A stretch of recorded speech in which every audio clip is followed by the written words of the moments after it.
Di tengah gemerlap pesta itu, gundik suamiku menudingku di depan ratusan orang. Katanya, "Kamu cuma babu, aku ratunya." Dasar perempuan bodoh, suamiku hanya diam. Tidak membelaku sedikit pun. Aku tersenyum tipis.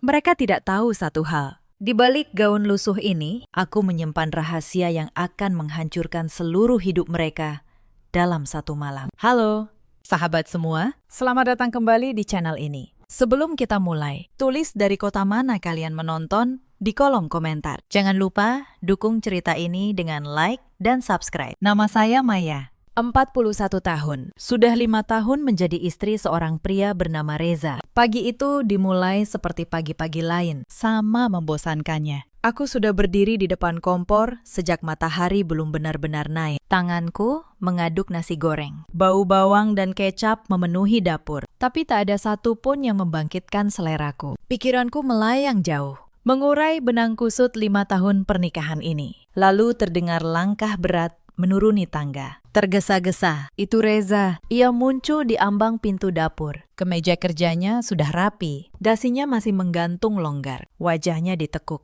Aura tidak puas.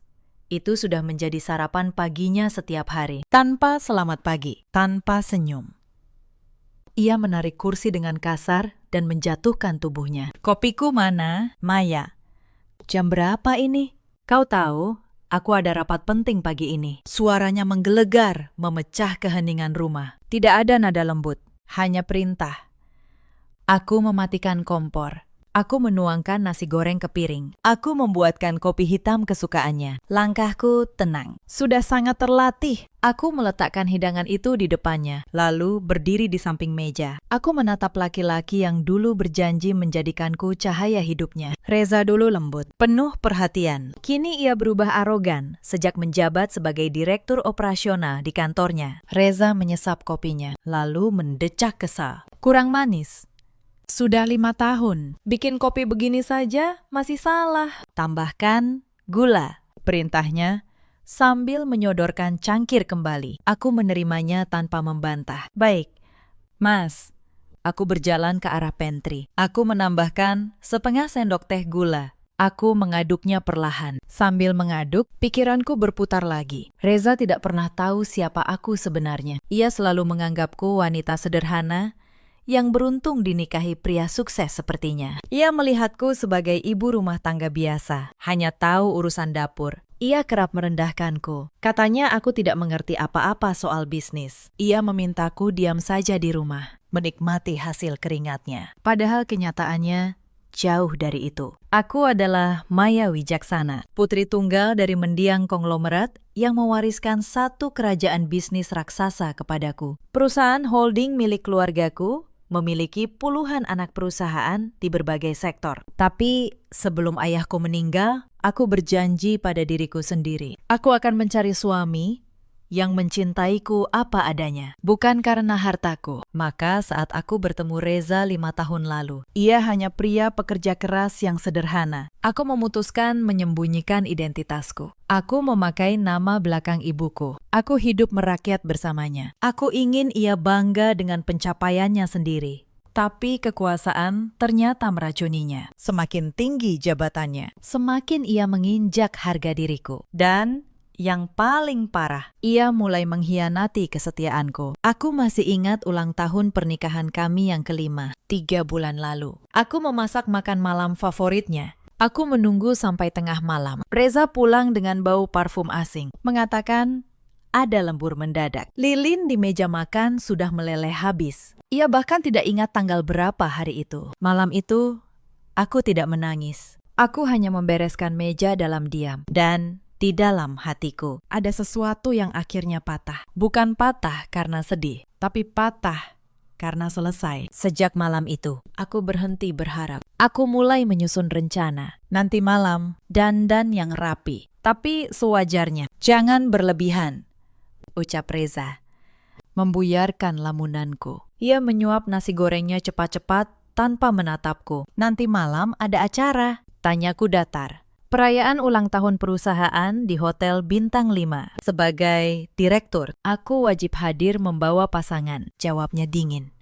Matanya menyapu penampilanku dari atas ke bawah. Tatapan menilai yang merendahkan. Pakai baju yang pantas. Jangan daster atau baju murahan yang biasa kau pakai. Aku tidak mau kau mempermalukanku di depan kolega dan bos. Ia melanjutkan dengan nada makin tajam. Kalau ada yang mengajak bicara soal bisnis, senyum saja. Jangan sok pintar. Kau tidak mengerti apa-apa. Kata-kata itu meluncur begitu saja. Seakan aku makhluk tak berotak yang memalukan untuk dibawa ke ruang publik. Aku menarik napas perlahan. Aku menekan amarah yang mendidih di dada. Jika saja ia tahu, bulan lalu, perusahaan holding milikku baru saja mengakuisisi tempatnya bekerja. Jika saja ia tahu, bos besar yang ia takuti dan ia segani itu sebenarnya bawahan langsungku. Iya, Mas. Aku akan bersiap. Aku tidak akan mempermalukanmu. Jawabku dengan senyum tipis yang penuh arti. Reza mendengus. Ia menghabiskan kopinya satu tegukan, lalu berdiri. Aku pulang jam 6 sore. Pastikan kau sudah siap. Aku tidak suka menunggu. Tanpa ciuman, tanpa pamit.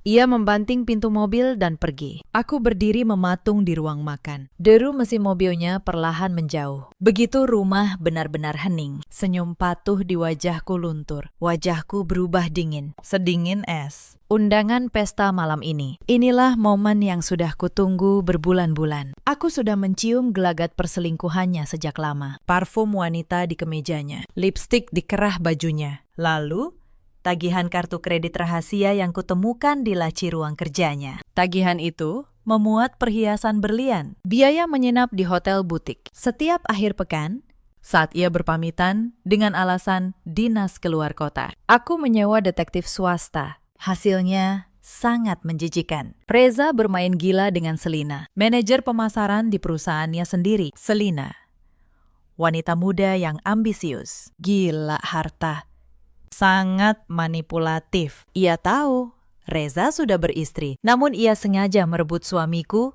demi memuluskan karir dan gaya hidup mewahnya. Mereka bermesraan di kantor, menipu semua orang, menjadikan pernikahanku sebagai lelucon di belakang punggungku. Aku berjalan ke kamar utama di lantai 2. Kubuka lemari besar yang dipenuhi kemeja dan jas mahal Reza. Pakaianku hanya menempati satu sudut kecil. Aku menggeser laci paling bawah. Laci rahasia yang kuncinya selalu kubawa. Dari dalamnya, aku mengeluarkan kotak panjang berbalut beludru hitam.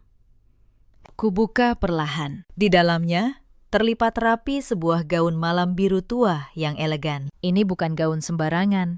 Rancangan khusus desainer ternama dari Paris. Nilainya setara 2 mobil mewah milik Reza. Sutranya lembut. Taburan kristal kecil di bagian dada memantulkan cahaya. Aku membelai kainnya dengan ujung jari. Malam ini, bisikku pada diri sendiri. Malam ini, semua kebohongan kalian akan berakhir. Siang harinya, aku pergi ke salon eksklusif milik sahabatku, Sari, di pusat kota. Aku merawat diri. Rambutku ditata menjadi sanggul modern yang elegan. Beberapa helai dibiarkan membingkai wajahku. Riasanku tajam, tapi tidak berlebihan. Lipstik merah marun gelap kupilih untuk kesan tegas dan berkuasa. Sari menatapku lewat cermin. Akhirnya, Bu, setelah 5 tahun, aku menunggu malam ini. Aku tersenyum padanya. Malam ini, Sari, hanya malam ini, aku kembali ke rumah. Aku mengenakan gaun biru malam itu. Gaun itu melekat sempurna, memperlihatkan siluet yang selama ini kusembunyikan di balik daster longgar. Aku menatap diriku di depan cermin. Maya Wijaksana telah kembali. Wanita di cermin ini bukan istri yang bisa diinjak-injak, melainkan seorang pemimpin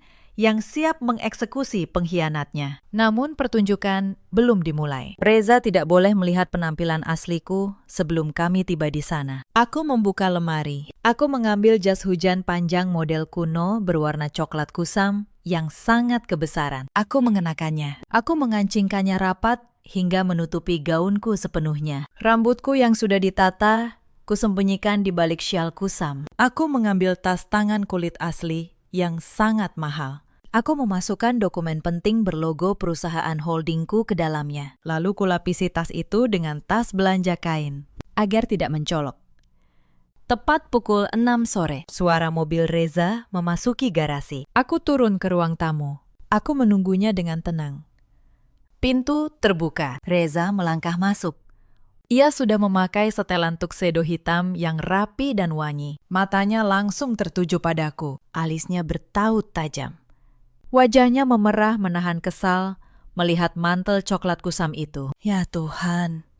Maya. Penampilan macam apa itu? Bentaknya. Marah. Menunjuk-nunjuk pakaianku. Sudah kubilang pakai baju yang pantas. Kenapa kau malah memakai mantel gembel? Kau mau membuatku malu di depan semua direksi. Aku menundukkan kepala. Aku memasang wajah polos dan ketakutan yang biasa kutunjukkan padanya. Maaf, tadi sore udara dingin.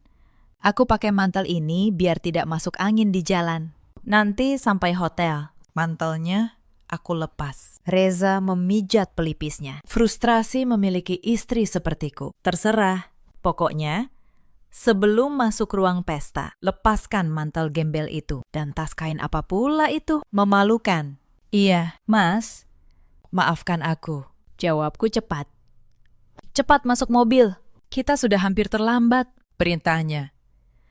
Lalu berbalik keluar tanpa membukakan pintu untukku. Aku mengikuti langkahnya dengan senyum tersembunyi. Di dalam mobil, keheningan menemani perjalanan. Reza sibuk dengan ponselnya. Sesekali tersenyum sendiri membaca pesan masuk. Aku tahu pasti, pesan itu dari Selina. Wanita itu pasti sedang berdandan, bersiap tampil memukau, dan merebut perhatian semua orang, termasuk suamiku. Jalanan ibu kota malam itu padat. Perjalanan ke hotel memakan lebih dari 1 jam. Reza terus menggerutu, menyalahkan macet, menyalahkan cuaca, bahkan menyalahkanku yang katanya terlalu lamban saat bersiap. Aku hanya diam, menatap lampu jalanan dari kaca jendela. Setiap kali ia memaki aku bodoh, aku hanya menggenggam erat tas kainku. Di dalam tas ini tersimpan surat kuasa, catatan, dan bukti mutasi rekening yang akan menjadi akhir dari segalanya. Ia pikir ia membawa seorang babu ke pesta megah ini. Padahal ia sedang mengantar Algojo menuju panggung eksekusinya sendiri. Mobil berbelok memasuki pelataran lobi hotel yang megah. Petugas valet berseragam rapi membukakan pintu. Reza turun lebih dulu, merapikan jasnya penuh gaya. Aku menyusul turun perlahan. Sebelum melangkah masuk,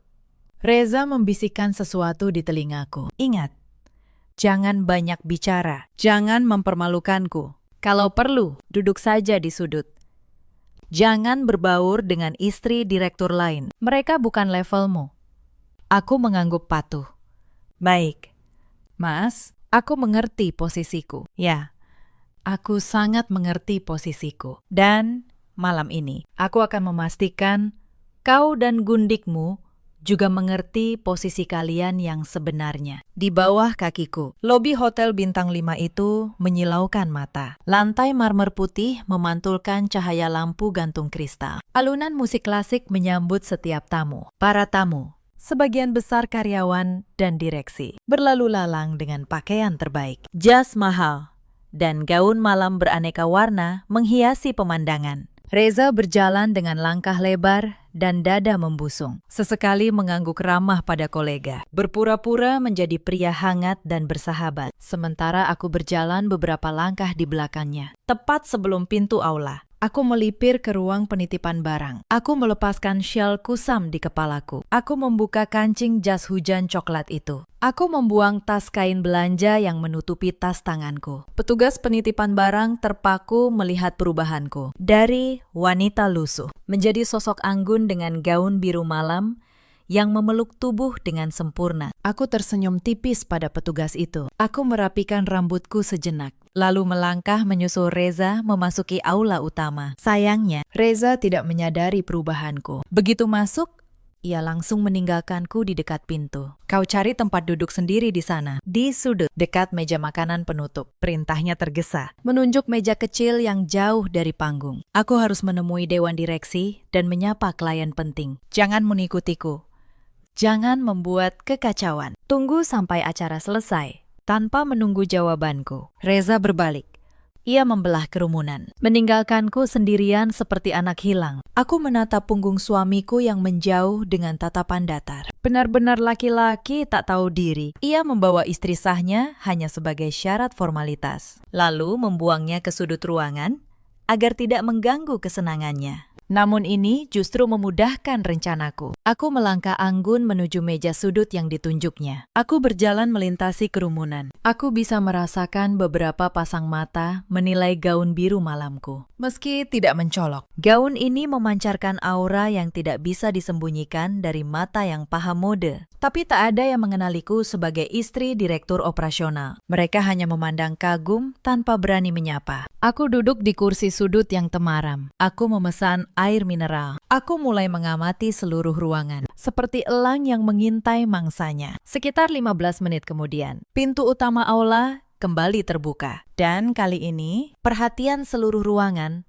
tertuju ke satu arah. Dari pintu, masuklah Selina, sang manajer pemasaran. Ia tampil sangat mencolok. Gaun merah menyala dengan belahan dada rendah dan belahan paha tinggi. Rambutnya diurai dan dicatok lurus. Namun yang paling menarik perhatian adalah perhiasan di lehernya. Sebuah kalung berlian asli yang memantulkan cahaya lampu dengan menyilaukan. Kalung itu, rahangku mengeras melihatnya. Itu kalung berlian dari merek mewah asal Eropa. Tagihannya kutemukan di laci kerja Reza 2 minggu lalu. Kalung seharga ratusan juta, dibeli dengan uang perusahaan yang ia gelapkan lewat manipulasi vendor. Selina berjalan penuh percaya diri, seolah ia bintang utama pesta ini. Dan tebak, siapa yang menyambutnya? Suamiku.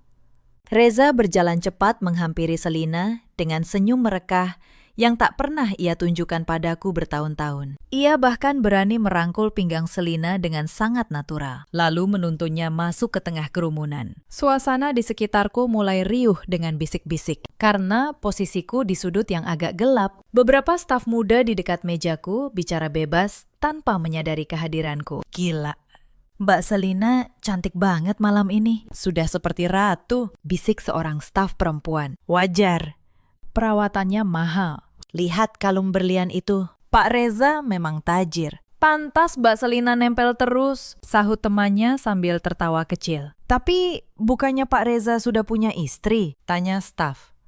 Pria memegang gelas. Halah, istrinya Pak Reza cuma ibu rumah tangga biasa. Kudengar dari HRD, istrinya kampungan. Cuma bisa di rumah, ngurus dapur. Pak Reza butuh pendamping selevel, yang pintar dan elegan seperti Mbak Selina. Dengar-dengar, mereka mau menikah. Istri tuanya pasti dicerai. Mendengar gunjingan itu, darahku berdesir panas. Namun, aku memaksa diriku tersenyum. Lucu sekali.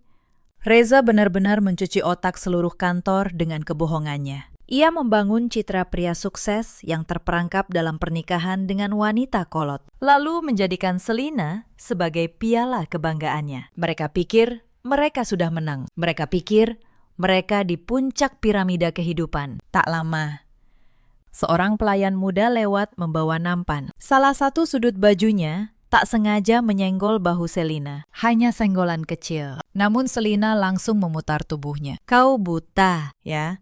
Tahu ini gaun seharga berapa? Hardiknya keras, membuat pelayan itu menunduk dalam-dalam dan meminta maaf berkali-kali. Reza yang berdiri di sampingnya bukannya menengahi, ia justru ikut menatap pelayan itu dengan jijik. Cari pegawai yang lebih becus lain kali, katanya dingin. Aku menyaksikan semua itu dari sudut. Beginilah wajah asli mereka saat merasa berkuasa. Kejam pada yang lemah, menjilat pada yang kuat. Aku menyimpan setiap detail dalam ingatan. Selang beberapa menit, kulihat Reza merogoh saku jasnya. Ia mengeluarkan sebuah kotak beludru kecil dan menunjukkannya pada Selina dengan bangga. Dari kejauhan, aku bisa menebak isinya. Sebuah cincin. Selina memekik girang. Ia memeluk lengan Reza, lalu mencium pipinya tanpa malu di tengah keramaian. Beberapa kolega yang melihat hanya tersenyum kikuk, pura-pura tidak tahu bahwa pria itu masih beristri. Reza membisikkan sesuatu. Selina mengangguk antusias.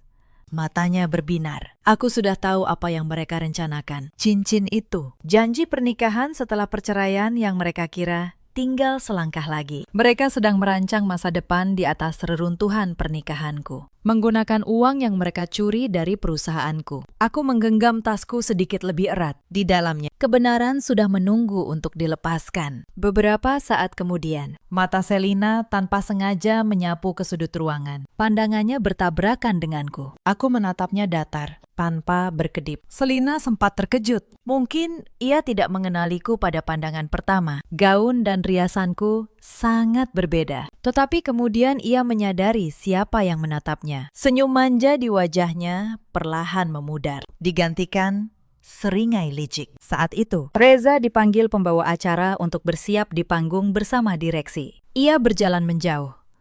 Ditinggal sendiri, Selina tidak menyia-nyiakan kesempatan. Ia membenarkan gaunnya. Ia mengangkat dagunya tinggi-tinggi, lalu melenggang angkuh menghampiri mejaku. Bunyi ketukan sepatu tingginya nyaring beradu dengan lantai marmer. Ia berhenti tepat di depan mejaku. Wangi parfum manis yang menyengat langsung menusuk hidungku. Selina melipat tangan di depan dada, menatapku dari atas ke bawah dengan penuh penghinaan. Jadi ini istri yang sering dibicarakan Mas Reza, katanya dengan nada melengking yang sengaja tidak dipelankan. Beberapa orang di sekitar menoleh. Ternyata kamu datang juga. Kukira kamu bakal diam di rumah, mencuci piring seperti biasa. Aku meletakkan gelasku perlahan. Aku tidak berdiri. Aku tetap duduk dengan punggung tegak. Saya istri sah. Tentu saya hadir di acara penting perusahaan suami saya. Ada masalah dengan itu. Saudari Selina tertawa pelan. Tawa meremehkan. Ia mengkondongkan tubuhnya ke depan, sengaja memajukan dada agar kalung berlian itu tepat di depan wajahku. Tidak ada masalah, hanya lucu melihatmu memaksakan diri pakai gaun sewaan ini, ejeknya. Tentu saja wanita kelas bawah sepertimu tidak mengenali gaun berkelas. Kamu tahu, Mas Reza sering curhat padaku. Dia bilang dia muak melihat wajahmu di rumah. Kamu membosankan, kaku. Tidak punya pesona, benarkah? Sahutku. Santai, aku membiarkannya mengeluarkan semua bisanya. Benar sekali, desisnya. Ia memegang bandul kalung dengan jari berkuku merah. Lihat kalung ini, hadiah dari Mas Reza minggu lalu. Untuk merayakan anniversary hubungan kami. Dia bilang, aku pantas memakai berlian. Karena aku bercahaya, tidak seperti istrinya yang suram seperti batu. Kamu di sini cuma pajangan formalitas yang tidak ada harganya. Aku menatap kalung itu. Uang perusahaanku. Uang dari perusahaan peninggalan ayahku. Digunakan pria parasit untuk membeli kalung bagi seorang perempuan ambisius. Ironi yang menggelikan. Kalung yang sangat indah, ujarku datar. Tapi hati-hati, Selina. Perhiasan mewah bisa mencekik leher pemakainya jika didapat dengan cara yang kotor. Wajah Selina memerah karena tersinggung. Matanya melotot marah. Ia menegakkan tubuhnya.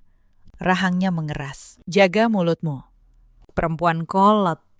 Kamu pikir kamu siapa berani menasihatiku? Kamu yang seharusnya hati-hati. Sebentar lagi, posisimu akan kuganti. Mas Reza sudah berjanji menceraikanmu bulan depan dan menikahiku dan kamu. Kamu akan dilempar ke jalanan tanpa sepeser pun. Aku tersenyum tipis. Senyum yang sangat tenang, namun berbahaya.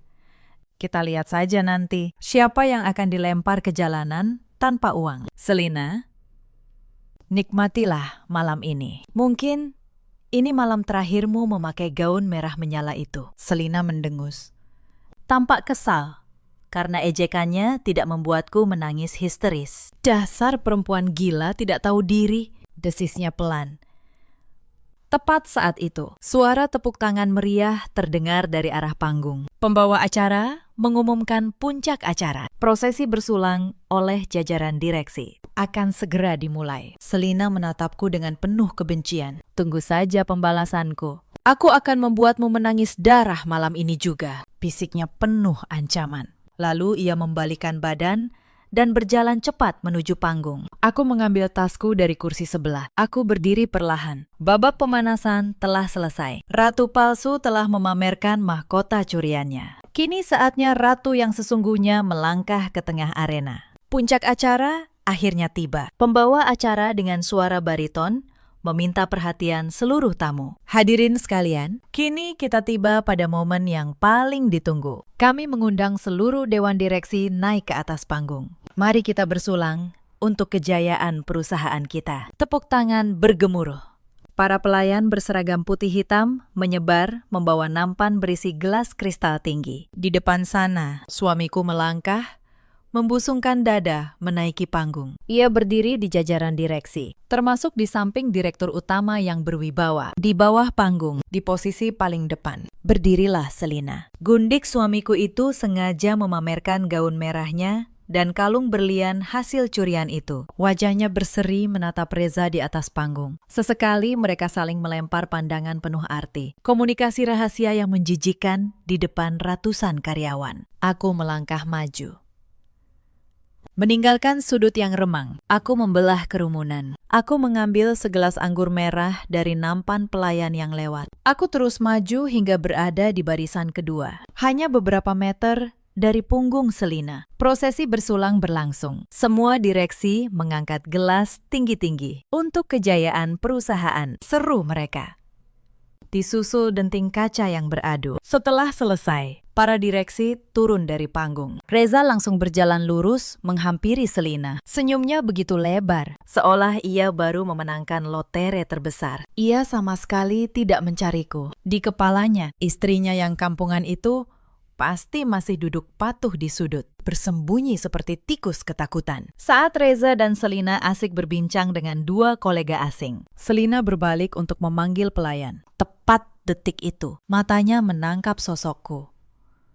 Mata Selina menyipit tajam. Kilatan kebencian terpancar dari wajahnya. Ia pasti merasa terganggu karena aku berani melanggar perintah untuk berdiam diri di sudut. Selina membisikkan sesuatu pada koleganya. Lalu permisi dengan senyum yang dipaksakan. Ia melangkah ke arahku dengan gerakan yang sangat terencana. Aku berdiri diam, memegang gelas anggur merah dengan tenang, menunggu apa yang akan dilakukan wanita ular ini. Awalnya Selina seolah hanya ingin berjalan menuju meja prasmanan di belakangku. Namun tepat saat tubuh kami sejajar, ia tiba-tiba memiringkan bahunya dengan kasar dan menabrakkan tubuhnya dengan keras. Tabrakan itu tidak main-main. Hak sepatuku tergelincir di lantai marmer yang licin. Guncangan keras itu membuat anggur merah di tanganku miring tajam. Cairan pekat itu tumpah, membasahi sebagian gaun biruku. Gelas kristal terlepas dari tanganku, jatuh menghantam lantai dengan bunyi pecahan yang memekakkan telinga. Suara pecahan kaca itu seolah menghentikan waktu. Alunan musik terasa lenyap. Ratusan pasang mata serentak menoleh ke arah sumber suara. Kerumunan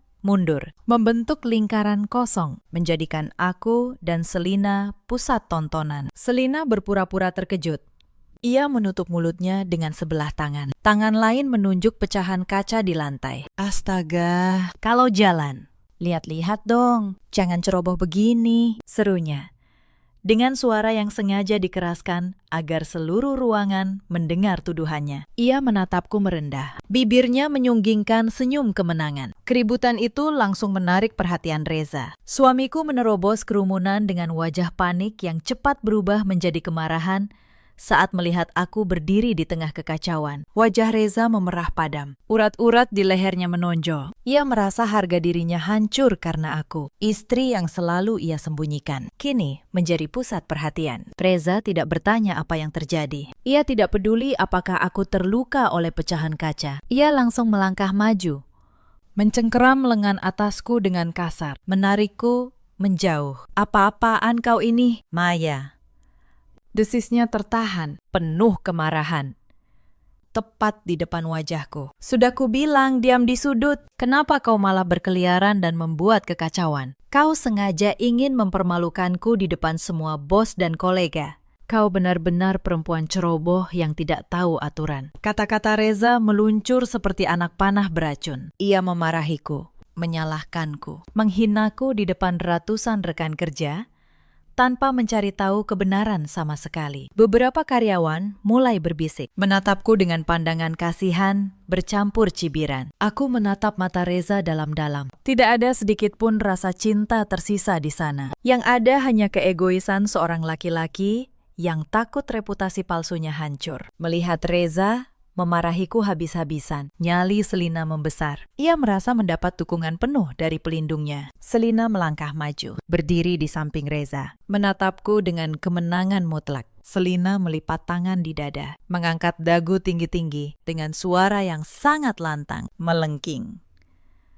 Penuh penekanan di setiap suku kata. Ia melontarkan kalimat yang membuat seluruh aula terdiam membeku. Makanya, sadar diri dong. Suaranya menggema memantul di dinding aula. Kamu itu cuma dianggap babu oleh suamiku. Aku ratunya. Dasar perempuan bodoh. Keheningan setelah kalimat itu terasa mencekik. Tidak ada yang berani bersuara. Ratusan karyawan hingga jajaran direksi mematung. Mata mereka terbelalak menatap drama yang meledak di tengah acara formal. Sebuah pengakuan perselingkuhan diucapkan dengan sangat arogan oleh seorang bawahan di depan istri atasannya. Wajah Reza seketika pucat. Ia tidak menyangka Selina akan sejauh ini membongkar hubungan gelap mereka terang-terangan di depan seluruh perusahaan, termasuk di depan direktur utama yang menjunjung tinggi moral. Reza menoleh ke arah Selina dengan panik, mencoba memberi isyarat agar wanita itu diam. Namun Selina sudah dibutakan oleh keangkuhan. Semua orang kini menoleh ke arahku. Mereka menunggu reaksiku. Mereka menunggu air mataku jatuh. Mereka menunggu aku histeris, menampar Selina, atau berlari keluar menutupi wajahku karena malu. Sebagaimana layaknya seorang istri tak berdaya yang baru saja dicabut harga dirinya di depan umum. Namun air mata itu tidak pernah datang. Aku berdiri sangat tegak. Tanganku perlahan melepaskan cengkeraman Reza dari lenganku. Aku menunduk sedikit, menatap noda merah anggur di ujung gaunku. Lalu, ku angkat kepalaku perlahan. Aku menatap mata Selina yang masih tersenyum penuh kemenangan. Lalu, aku mengulas sebuah senyum. Bukan senyum kesedihan, melainkan senyum tipis, elegan, dan sangat mematikan. Senyum seorang pemangsa yang baru melihat mangsanya masuk dengan sukarela ke dalam jebakan. Senyum tipisku membuat raut kemenangan Selina sedikit memudar, digantikan kerutan kebingungan di dahinya. Ia pasti bertanya-tanya, mengapa perempuan yang selalu dianggap bodoh ini tidak menangis atau marah? Reza pun tertegun melihat ketenanganku. Ia mengenalku sebagai wanita penurut yang selalu menundukkan kepala. Namun wanita yang berdiri di hadapannya saat ini memancarkan aura dominasi yang belum pernah ia lihat. Dengan gerakan santai dan anggun, aku mengambil serbet kain putih dari meja terdekat. Aku mengelap sisa anggur di pergelangan tanganku. Aku melipat serbet itu rapi, lalu meletakkannya kembali. Tidak ada tangan yang gemetar, tidak ada nafas yang tersengal. Ketenanganku kontras dengan suasana ruangan yang tegang luar biasa. Tanpa mengucapkan sepatah kata pun pada suamiku maupun gundiknya, aku mulai melangkah maju. Sepatu hak tinggiku mengetuk lantai marmer, menciptakan ritme yang teratur dan penuh wibawa. Aku berjalan melewati Reza dan Selina begitu saja, seolah mereka hanya dua patung lilin tak berharga yang menghalangi jalanku. Kerumunan yang tadinya rapat secara otomatis mundur, membuka jalan untukku. Seolah tersihir oleh aura kepemimpinan yang tiba-tiba menguar dari diriku. Aku melangkah lurus menuju panggung utama, melihat arah tujuanku. Wajah Reza semakin pucat pasi. Ia sadar dari keterkejutannya dan berbalik berusaha mengejarku. Maya, mau apa kau? Jangan gila, turun dari sana, teriaknya panik. Setengah berlari, namun langkahnya terhenti. Dua pria tegap berjas hitam yang sedari tadi berdiri mengawasi, tiba-tiba melangkah maju menghalangi dadanya. Mereka adalah petugas keamanan pribadiku yang sudah kuperintahkan untuk bersiap. Reza mencoba mendorong mereka, namun kedua pria itu berdiri sekokoh tembok. Aku menaiki anak tangga panggung dengan tenang. Pembawa acara mematung dengan mulut terbuka, tak berani menahan saat aku mengulurkan tangan mengambil mikrofon dari genggamannya. Aku berjalan ke tengah panggung, berdiri di bawah sorotan lampu utama. Aku menatap ratusan pasang mata yang kini tertuju padaku dengan rasa penasaran luar biasa. Mataku menyapu seluruh ruangan, hingga berhenti tepat pada sosok Selina yang berdiri kaku, dan Reza yang meronta di bawah panggung. Aku mengangkat mikrofon ke bibirku. Selamat malam. Hadirin sekalian yang terhormat, suaraku mengalun jernih. Tenang, penuh ketegasan. Saya mohon maaf jika insiden kecil barusan sedikit mengganggu suasana perayaan yang luar biasa ini. Ratusan tamu benar-benar diam, terpaku pada setiap kataku. Saya ingin mengucapkan terima kasih secara khusus kepada saudari Selina. Lanjutku. Memfokuskan pandangan ke wanita bergaun merah itu. Terima kasih. Selina sudah mengingatkan posisi saya dengan sangat lantang di depan semua orang. Aku menjeda kalimatku, membiarkan ketegangan memuncak. Selina menelan ludah dengan susah payah. Firasat buruk mulai merayapi wajah angkuhnya. Memang benar, aku melanjutkan dengan senyum simpul. Di rumah kontrakan sederhana itu, saya seorang istri yang melayani suaminya. Saya menyetrika baju dan menyiapkan kopi setiap pagi. Suami saya selalu menganggap saya ibu rumah tangga bodoh yang tidak mengerti apa-apa tentang bisnis. Ia mengira saya hanya beban yang beruntung menumpang hidup dari gajinya. Mataku beralih menatap Reza. Laki-laki itu kini berdiri diam, napasnya memburu. Keringat dingin menetes di pelipisnya, tapi itu di rumah. Sayangnya, saudari Selina dan saudara Reza lupa di mana mereka sedang berpijak saat ini. Suaraku perlahan berubah tajam, menggema memantul di dinding aula. Di gedung ini, di bawah atap perusahaan ini, status saya bukanlah seorang babu, dan tentu saja bukan sekedar istri formalitas dari seorang direktur operasional. Aku merogoh tas kulit di tanganku. Dari dalamnya, aku mengeluarkan sebuah map tebal berwarna merah tua, berlambang emas. Map berisi dokumen paling krusial bagi nyawa perusahaan ini. Aku membuka map itu dan mengangkatnya tinggi-tinggi. Di gedung ini, nama saya adalah Maya Wijaksana. Seruku lantang, menyebutkan nama belakang keluarga konglomerat yang sudah melegenda di dunia bisnis nasional. Nama yang selama 5 tahun ini kusembunyikan rapat-rapat dari Reza. Mendengar nama Wijaksana, suara napas tertahan serentak terdengar dari meja VIP dan direksi di barisan depan. Direktur utama perusahaan, seorang pria parubaya bernama Pak Hendra, yang sedari tadi menonton dengan bingung, tiba-tiba membelalakkan matanya. Ia langsung berdiri dari kursinya dengan wajah sangat terkejut. Dan aku melanjutkan tanpa memedulikan keterkejutan mereka. Menunjuk dokumen di tanganku. Adalah pemilik tunggal dari Wijaksana Holding Group. Perusahaan raksasa yang baru saja mengakuisisi 65% saham mayoritas perusahaan kalian bulan lalu. Yang artinya mulai malam ini, sayalah pemilik sah dari gedung ini, perusahaan ini. Dan atasan tertinggi dari kalian semua, bagaikan bom yang dijatuhkan tepat di tengah aula. Pernyataan itu meledakkan kewarasan semua orang. Ruangan yang tadinya hening, dipecah suara riuh yang luar biasa bising. Orang-orang saling berbisik dan menunjuk ke arahku. Reza terlihat seakan nyawanya baru dicabut paksa dari raganya. Tubuhnya terhuyung mundur. Mulutnya terbuka dan tertutup tanpa suara, seperti ikan yang dilempar ke daratan. Laki-laki arogan itu tidak bisa memproses informasi yang baru menghantam otaknya. Istrinya yang selalu ia hina sebagai babu kolot. Ternyata miliarder pemilik perusahaan yang mengakuisisi tempatnya bekerja. Sementara itu, Selina membeku sepenuhnya. Kedua kakinya seakan dipaku di lantai. Gaun merah menyalanya kini terasa seperti kain kafan. Wajahnya tidak lagi pucat, melainkan memutih total. Kalung berlian yang tadi ia pamerkan dengan sombong, kini seakan berubah menjadi tali yang menjerat lehernya sendiri. Untuk memvalidasi ucapanku, Pak Hendra melangkah tergesa mendekati panggung. Ia merapikan jasnya dengan tangan gemetar, lalu membungkukkan badan sangat dalam ke arahku, memberikan penghormatan tertinggi di depan ratusan karyawannya. Selamat malam, Ibu Maya Wijaksana, ucap Pak Hendra dengan suara bergetar yang tertangkap mikrofon. Sebuah kehormatan luar biasa bisa menyambut kedatangan Anda secara langsung. Kami memang sudah mendapat informasi dari direksi pusat bahwa pemilik baru akan hadir malam ini secara rahasia. Namun kami benar-benar tidak menyangka bahwa itu adalah Anda, Ibu.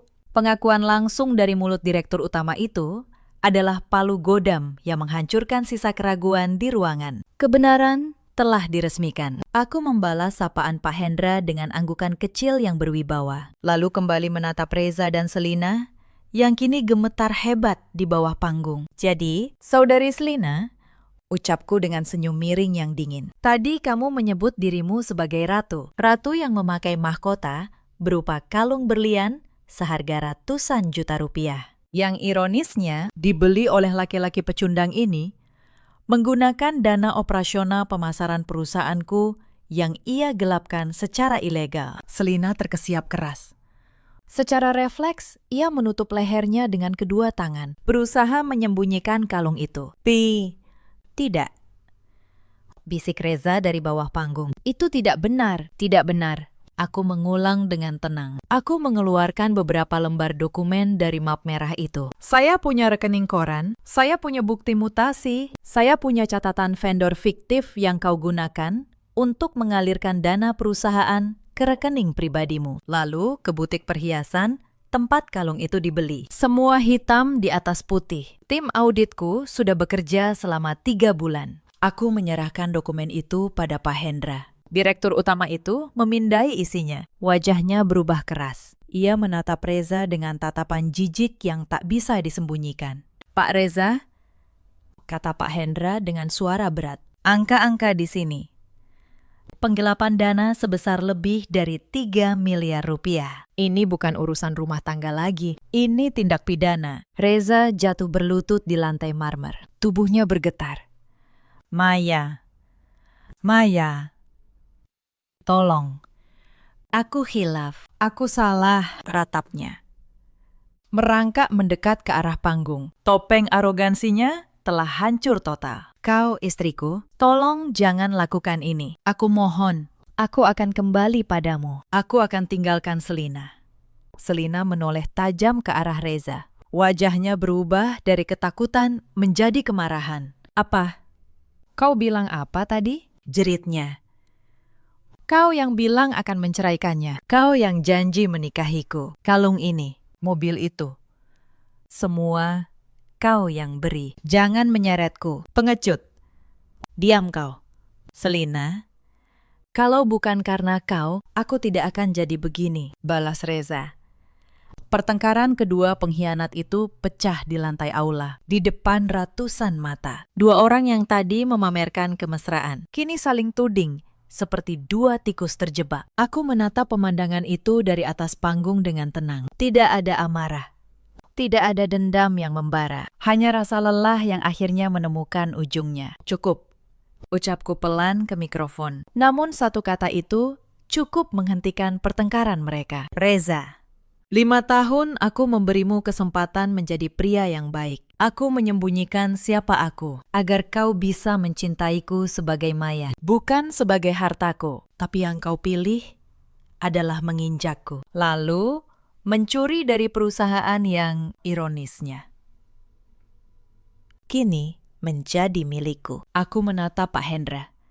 Saya serahkan semua dokumen ini ke kepolisian dan kejaksaan besok pagi. Sebagai pemilik mayoritas, saya minta kedua orang ini diberhentikan dengan tidak hormat malam ini juga. Dan saya akan menuntut mereka sampai tuntas atas penggelapan dan pencucian uang. Baik, Ibu Maya, akan kami laksanakan, jawab Pak Hendra membungkuk. Petugas keamanan mulai mendekati Reza dan Selina. Selina menjerit histeris saat lengannya dipegang. Lepaskan aku, kalian tidak tahu siapa aku, teriaknya.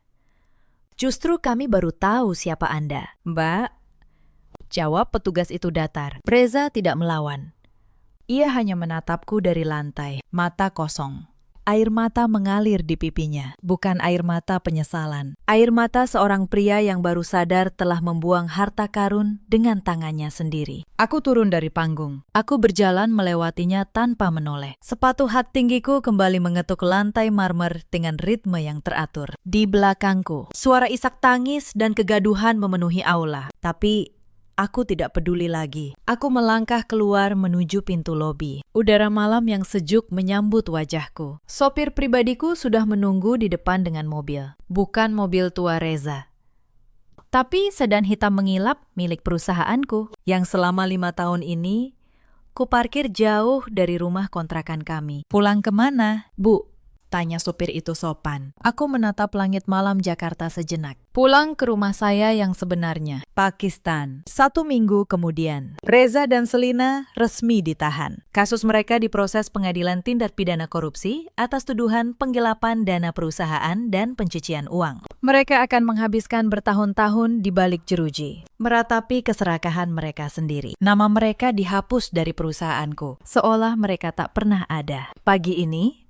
udara Jakarta terasa menyegarkan. Aku berdiri di lobi utama gedung Wijaksana Holding Group. Ratusan karyawan, dari staf keamanan hingga dewan direksi, berdiri berjajar rapi menyambut kedatanganku. Tepuk tangan membahana saat aku melintasi pintu kaca otomatis. Aku berjalan anggun menyusuri lantai marmer. Ini bukan karpet penuh kepalsuan seperti di pesta hotel waktu itu. Ini adalah jalan yang memang seharusnya menjadi milikku. Aku tidak lagi memakai nama belakang ibuku. Aku adalah Maya Wijaksana, pewaris tunggal kerajaan bisnis terbesar di negeri ini. Aku memasuki ruang rapat direksi yang luas berdinding kaca. Puluhan eksekutif dari berbagai anak perusahaan langsung berdiri menundukkan kepala dengan hormat saat aku masuk. Aku berjalan menuju ujung meja panjang kayu mahoni. Aku menempati kursi utama yang selama beberapa tahun ini dibiarkan kosong sepeninggal ayahku. Aku duduk. Aku menatap satu persatu wajah para pemimpin perusahaan yang kini di bawah kendaliku. Selamat pagi, tuan-tuan dan nyonya-nyonya. Sapaku dengan suara tenang dan berwibawa. Masa persembunyian saya telah berakhir. Mulai hari ini, saya mengambil alih komando penuh atas seluruh operasional Wijaksana Holding. Kita akan merestrukturisasi manajemen yang korup, membersihkan setiap benalu yang merugikan perusahaan, dan membawa kerajaan bisnis ini menuju era kejayaan baru. Mari kita mulai bekerja. Rapat berjalan dinamis. Ide-ide strategis yang selama ini kutahan di kepala kini mengalir deras. Para senior yang awalnya mungkin meragukanku, perlahan tertegun kagum. Aku membuktikan bahwa kecerdasan bisnis ayahku mengalir dalam darahku. Setelah rapat panjang selesai, aku kembali ke ruang kerja pribadiku. Aku berjalan menuju jendela kaca raksasa yang menampilkan panorama ibu kota dari ketinggian. Aku menatap bayangan diriku yang terpantul di kaca. Masa lalu yang kelam itu telah benar-benar tertinggal di belakang. Pengalaman pahit dihina, direndahkan, dan dikhianati oleh laki-laki yang kucintai. Telah menempaku menjadi pedang baja yang tak terkalahkan. Mahkota seorang perempuan bukanlah sesuatu yang bisa disematkan oleh seorang laki-laki melalui cincin pernikahan atau kata-kata manis belaka. Mahkota yang sesungguhnya tidak terbuat dari berlian atau emas curian. Mahkota seorang perempuan adalah harga dirinya, kecerdasannya, kemandiriannya, dan keberaniannya untuk berdiri tegak. Aku telah merebut kembali mahkotaku dengan kedua tanganku sendiri. Cerita ini mengajarkan satu hal sederhana. Jangan pernah menilai seseorang perempuan dari pakaian yang ia kenakan atau dari betapa pendiamnya ia. Dan jangan pernah mengkhianati orang yang paling tulus mencintaimu, karena bisa jadi dialah satu-satunya yang menahan dirimu agar tidak jatuh. Ada banyak perempuan di luar sana yang sepertiku dulu. Diam bukan karena lemah, tapi karena memilih bersabar. Menahan hinaan demi sebuah pernikahan yang mereka kira masih bisa diselamatkan. Ada juga banyak laki-laki seperti Reza di luar sana yang silau oleh jabatan dan kemewahan sesaat, lalu lupa siapa yang berdiri di sampingnya saat ia bukan siapa-siapa. Dan ada pula para perempuan seperti Selina yang mengejar mahkota pinjaman tanpa sadar bahwa mahkota curian hanya akan menjerat leher mereka sendiri. Dalam hidup, kita semua punya pilihan. Memilih untuk tetap menjadi babu dalam hidup kita sendiri, atau bangkit dan merebut kembali tahta yang memang milik kita. Jika kalian punya kisah serupa, ceritakan di kolom komentar. Dari kota manapun kalian menonton, terima kasih sudah menemani sampai akhir. Sampai jumpa di cerita berikutnya. Pagi itu seharusnya menjadi hari paling membahagiakan dalam hidup saya. Suami saya bilang, ia sudah menyiapkan kejutan, tiket pesawat, paspor. Semua sudah beres. Saya kira kami akan berangkat umroh berdua, seperti yang lama saya impikan. Tapi amplop yang saya temukan di dalam tasnya membuat dunia saya runtuh dalam sekejap. Di dalamnya ada dokumen umroh untuk 2 orang, atas nama suami saya dan seorang perempuan lain. Foto di paspor itu bukan wajah saya. Suami saya hendak membawa perempuan simpanannya ke Tanah Suci. Memakai uang saya, memakai nama baik saya. Ia pikir saya tidak akan tahu apa-apa. Ia pikir saya hanya istri penurut yang bisa ditinggal kapan saja. Tapi ia lupa satu hal, rumah yang ia tinggali, mobil yang ia pakai, bahkan bisnis yang ia bangga-banggakan di depan keluarganya. Semuanya berdiri di atas nama saya. Dan saat mereka berdua sudah berdiri di ruang tunggu bandara, siap terbang, saya sudah menandatangani sesuatu yang akan membuat mereka kehilangan segalanya. Dalam 1 hari. Halo! Sahabat semua, selamat datang kembali di kanal ini, tempat kita merenungkan kisah-kisah kehidupan yang syarat pelajaran. Jika cerita hari ini menyentuh hati Anda, jangan lupa tinggalkan komentar dari kota mana Anda menyaksikan. Sekarang, mari kita mulai. Nama saya Renata Maheswari. Usia saya 34 tahun. Saya pemilik sebuah rumah mode yang cukup dikenal di Jakarta, dengan butik di kawasan Pondok Indah, dan sebuah gudang produksi di Tangerang. Sudah 12 tahun saya membangun semuanya dari nol. Dulu, saya hanya menjahit di kamar kontrakan kecil di Depok. Modal saya waktu itu 5 juta rupiah. Hasil menabung sambil bekerja paruh waktu. Sekarang, omset usaha saya menyentuh angka miliaran setiap tahun. Saya punya 40 karyawan yang menggantungkan hidup pada bisnis ini. Saya bukan perempuan yang mudah dibodohi. Saya terbiasa membaca laporan keuangan, menilai kontrak, dan mencium kebohongan dari angka yang tidak masuk akal. Tapi soal rumah tangga sendiri, saya memang lengah.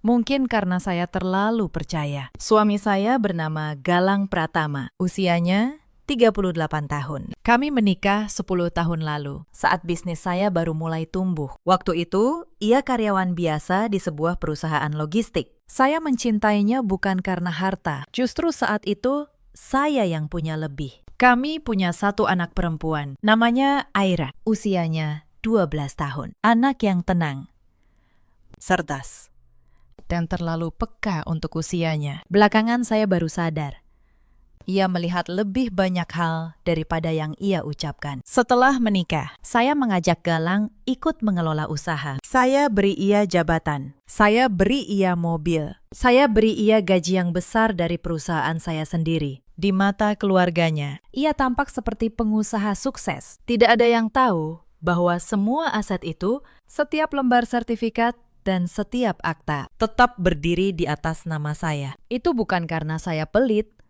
Itu karena notaris saya, Pak Hendra, sejak awal menasihati agar aset usaha dipisahkan dari aset pribadi. Saya menurut tanpa banyak berpikir. Saya tidak tahu 10 tahun kemudian. Nasihat itulah yang akan menyelamatkan hidup saya. Tahun-tahun pertama pernikahan kami sebenarnya baik. Galang tampak mendukung saya. Ia ikut menemani saya ke pameran, membantu mengangkat barang. Sesekali menemui pemasok. Saya merasa beruntung punya suami yang mau berjuang bersama. Saya tidak sadar, perlahan perannya berubah. Dari pendamping menjadi penikmat. Begitu bisnis membesar, Galang berhenti bekerja keras. Ia mulai menikmati gelar pengusaha tanpa menanggung bebannya. Ia lebih sering pergi ke kafe mahal bersama teman-temannya, memamerkan mobil, bercerita tentang usaha kami, seolah-olah itu kerajaannya. Saya membiarkannya. Saya pikir, biarlah ia merasa bangga. Asal rumah tangga kami baik-baik saja. Retakan pertama yang saya rasakan muncul sekitar 2 tahun lalu. Saat itu saya menawarkan agar sebagian saham perusahaan dialihkan ke Aira sebagai jaminan masa depan anak kami. Galang menolak keras. Ia bilang, "Untuk apa buru-buru? Nanti saja. Semua kan akhirnya jadi milik keluarga." Saya tidak mengerti penolakan itu saat itu. Sekarang saya paham.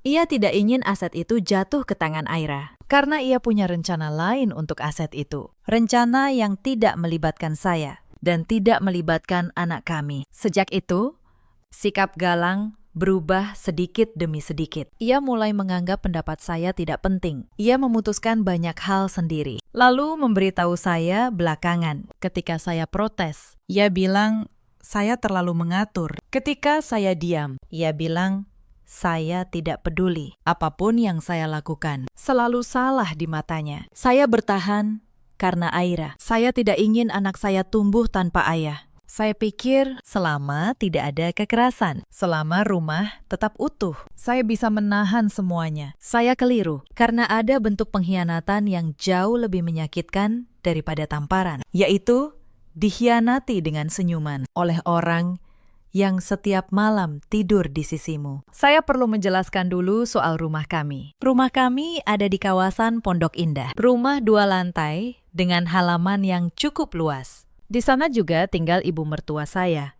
Bu Sukma, dan adik ipar saya, Nadia. Mereka pindah ke rumah itu 5 tahun lalu. Katanya hanya sementara. Tapi sementara itu tidak pernah berakhir. Bu Sukma sebenarnya tidak banyak menuntut. Ia perempuan tua yang lebih suka diam, tapi Nadia berbeda. Adik ipar saya itu usianya 30 tahun, belum menikah, dan punya cara memandang yang selalu membuat saya tidak nyaman. Seolah ia sedang menghitung sesuatu setiap kali menatap saya. Selama bertahun-tahun, saya mengira saya sudah memberikan segalanya untuk keluarga ini. Saya kira kesetiaan dibalas dengan kesetiaan. Saya keliru. Saya masih ingat awal mula keretakan itu. Sekitar 3 bulan sebelum pagi yang menghancurkan tadi, Galang mulai sering pulang larut. Alasannya selalu sama.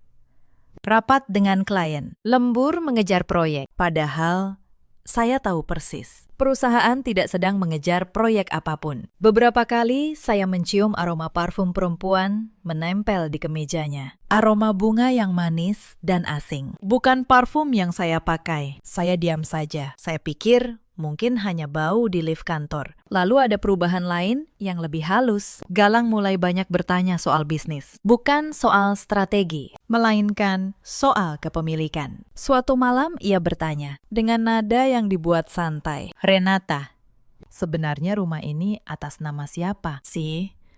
Saya menjawab sekenanya. Atas nama saya. Mas, kenapa? Ia tersenyum tipis. Gak apa-apa, cuma penasaran. Suami istri kan sama saja. Saya tidak menaruh curiga saat itu. Tapi pertanyaan itu terus mengganggu saya. Mengapa tiba-tiba ia ingin tahu soal kepemilikan? Mengapa ia menekankan kata sama saja? Beberapa hari kemudian, saya tidak sengaja mendengar Nadia berbicara di telepon di balik pintu dapur. Suaranya pelan, tapi cukup jelas. Ia berkata, sabar dulu, nanti kalau urusan surat-surat beres, semua jadi gampang. Mas Galang sudah janji. Saya berhenti melangkah. Jantung saya berdegup keras. Surat-surat apa? Janji apa? Tapi saat saya masuk, Nadia langsung menutup telepon dan tersenyum manis. Seolah tidak terjadi apa-apa. Malam itu, saya tidak bisa tidur. Ada sesuatu yang sedang disusun di belakang saya. Saya belum tahu bentuknya, tapi nalurinya sebagai orang yang 10 tahun membaca angka mengatakan ada yang tidak beres di rumah ini. Pagi itu, semuanya terkuak. Galang berangkat pagi-pagi sekali. Katanya ada urusan mendadak ke kantor cabang. Saya berniat merapikan lemari di kamar, memilah pakaian lama untuk disumbangkan. Saat saya mengangkat setumpuk kemejanya, sebuah amplop coklat tebal jatuh dari balik lemari. Amplop itu terlihat baru, tidak berdebu, tidak lusuh. Dengan perasaan aneh, saya membukanya. Isinya membuat napas saya tertahan. Dokumen perjalanan umroh untuk 2 orang. Paket VIP 9 hari. Berangkat 3 hari lagi. Nama yang tercantum adalah Galang Pratama dan seorang perempuan bernama Selena Anggraini. Saya membaca ulang nama itu. Selena Anggraini, bukan nama saya. Saya membalik halaman, mencari foto yang terlampir. Wajah perempuan muda, mungkin awal 20-an, dengan senyum yang dibuat manis. Saya tidak mengenalnya, tangan saya gemetar. Tapi pikiran saya justru menjadi sangat dingin. Bertahun-tahun membaca laporan keuangan mengajarkan saya satu hal. Saat masalah datang, jangan menangis dulu. Kumpulkan dulu semua datanya. Saya duduk di tepi ranjang. Saya ingat percakapan seminggu lalu. Galang bilang, ada dinas ke Malaysia selama 9 hari. Saya sempat menawarkan ikut. Ia menolak halus. Katanya jadwalnya padat.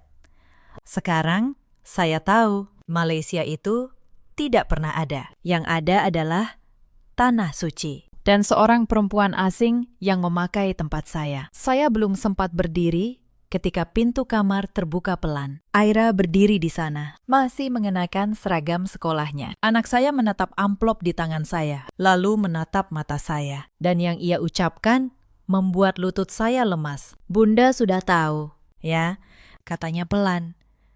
Aira sudah lama mau cerita. Saya menariknya duduk di samping saya. Saya berusaha bicara setenang mungkin. Cerita apa, Nak? Bunda mau dengar semuanya. Aira mengeluarkan ponselnya dengan tangan kecil yang bergetar. Ia membuka galeri foto. Ada beberapa tangkapan layar percakapan. Ia menemukannya tanpa sengaja, katanya, saat meminjam tablet ayahnya untuk mengerjakan tugas. Saya membaca pesan-pesan itu satu persatu. Galang dan perempuan bernama Selena. Percakapan yang mesra, penuh rencana, dan satu kalimat yang membuat dada saya terasa diremas. Galang menulis, "Sabar ya, sayang. Habis dari sana, semua harta dia akan jadi milik kita berdua." Saya menutup mata sejenak. Bukan air mata yang keluar, yang muncul justru kejernihan. Mereka tidak hanya berselingkuh. Mereka sedang merencanakan untuk mengambil semua yang saya bangun. Aira pintar, kata saya, mencium kepala anak saya. Sekarang, Aira tidak usah khawatir. Ini urusan orang dewasa, Bunda yang akan beresin. Tapi satu hal, Nak, jangan pernah bilang ke siapapun kalau Aira sudah kasih ini ke Bunda. Janji, ya? Aira mengangguk. Anak itu di usia 12 tahun lebih bisa menjaga rahasia daripada ayahnya sendiri. Setelah Aira berangkat sekolah, saya membuka laptop. Sebagai pemilik perusahaan, saya punya akses ke seluruh rekening, termasuk rekening bersama yang saya buka untuk keperluan rumah tangga. Mata saya menyisir setiap transaksi dalam 2 bulan terakhir, dan saya menemukannya. Transfer sebesar 45 juta rupiah ke sebuah rekening Biro Perjalanan Umroh 10 hari yang lalu. Uang itu keluar dari rekening bersama. Artinya, uang itu sebagian besar berasal dari setoran usaha saya. Jadi ini bukan hanya soal pengkhianatan. Suami saya membawa perempuan lain ke Tanah Suci, dan ia membayarnya dengan uang istrinya sendiri. Saya menatap angka di layar itu lama sekali. Tapi malam itu, saya belum tahu bahwa pengkhianatan ini punya lapisan yang jauh lebih dalam. Esoknya, lapisan itu mulai terbuka. Sore hari, saat saya pulang lebih awal, saya mendengar suara Nadia dan Galang dari ruang tengah. Mereka tidak sadar saya sudah di rumah. Saya berhenti di balik dinding, dan saya mendengarkan. Pokoknya, begitu Mas berangkat, aku yang urus surat-suratnya, kata Nadia. Notaris kenalanku sudah siap. Renata cuma tinggal tanda tangan. Bilang saja itu surat perpanjangan izin usaha. Dia pasti percaya. Dia sibuk.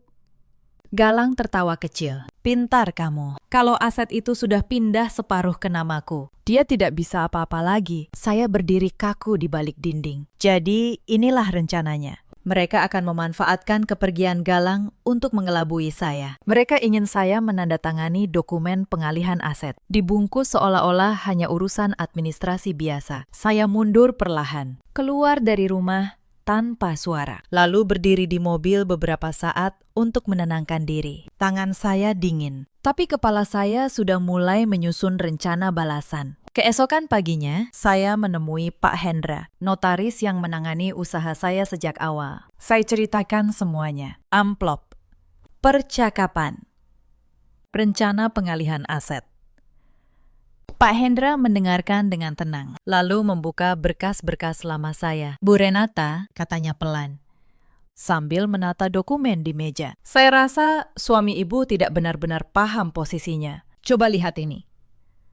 Ia menunjukkan tumpukan sertifikat dan akta. Sertifikat rumah Pondok Indah atas nama Renata Maheswari. Akta pendirian perusahaan. Pemegang saham tunggal Renata Maheswari. Bahkan rumah lama tempat ibu mertua saya pernah tinggal sebelum pindah, yang dulu saya beli dan renovasi, juga atas nama saya. Suami ibu tidak punya satupun aset atas namanya sendiri, lanjut Pak Hendra. Yang ia bisa alihkan hanyalah harta yang memang miliknya. Dan menurut catatan ini, itu hampir tidak ada. Kalau ada surat pengalihan yang dibuat tanpa sepengetahuan ibu, dan ibu menandatanganinya karena ditipu, surat itu bisa dibatalkan demi hukum. Penipuan dalam pembuatan akta itu pidana. Bu, saya menahan napas. Selama ini saya merasa menjadi pihak yang dikepung. Ternyata, sejak awal, semua kunci ada di tangan saya. Mereka berencana mencuri rumah dari pemiliknya, tanpa sadar bahwa pemiliknya memegang seluruh kuncinya. Pak Hendra menatap saya. Ibu mau saya bantu siapkan apa? Saya menarik napas panjang. Lalu saya berkata, saya tidak mau menandatangani surat mereka. Sebaliknya, saya mau Bapak siapkan beberapa surat lain. Saya akan tanda tangani semuanya. Dan saya minta semuanya rampung sebelum suami saya berangkat 3 hari lagi. Saya menjelaskan rencana saya. Pak Hendra mengangguk perlahan. Dan untuk pertama kalinya hari itu, ia tersenyum.